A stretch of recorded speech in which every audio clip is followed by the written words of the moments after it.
স্বৈরাচারের দূষর পুলিশ, স্বৈরাচারের দূষর পুলিশ, 5 তারিখের আগের পুলিশ, স্বৈরাচারের দূষর পুলিশ, চারিদিকে গুন্ডা,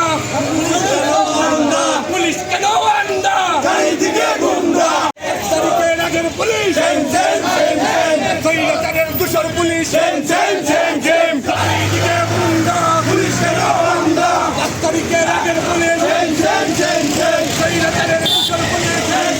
সিলেট সাফরান থানা এলাকায় যত চুরি ছিনতাই রাহাজানি হচ্ছে এবং টার্গেট করে করে আমাদের বিএনপির যুবদল, স্বেচ্ছাসেবক দল, তাঁতি দল, ছাত্রদল যে নেতাকর্মী আছে তাদের বাসা বাসায় টার্গেট করে পুলিশ হানা দিচ্ছে এবং আমাদের পরিবারের সবাইকে হেনস্থা করার একটা অপউপায় তারা চালিয়ে যাচ্ছে। আমরা এর তীব্র নিন্দা ও প্রতিবাদ জানাই। টার্গেট মিশনের মাধ্যমে আমাদের ত্যাগী নেতা কর্মীদের বাসায় বাসায় হামলা করছে এবং তল্লাশির নামে ফ্যামিলিকে সেই স্বৈরাচার আমলে ফিরিয়ে নিয়ে যাচ্ছে।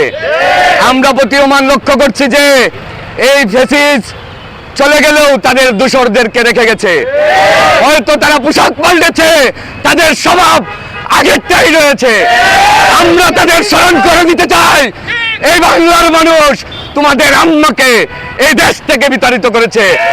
ইনশাআল্লাহ বাংলাদেশের জনগণ এবং আমরা অ্যাডভোকেট শামসুজ্জামান ভাইয়ের নির্দেশনায় যেভাবে 5 তারিখে আন্দোলন সংগ্রাম করেছি, ঠিক সেইভাবে আগামী দিনেও এই স্বৈরাচার পুলিশের দোসরদেরকে এই দেশ থেকে বিতাড়িত করব। কিছু কতিপয় ব্যক্তিরা আমাদের বাংলাদেশের রাজনৈতিক এবং পিছনের যে স্বৈরাচারী শেখ হাসিনার আমলের যে ব্যক্তিবিশেষ এখানে জড়িয়ে ছিলেন, তারাই এই দেশটাকে নস্যাৎ করার জন্য পায়তারা করছেন।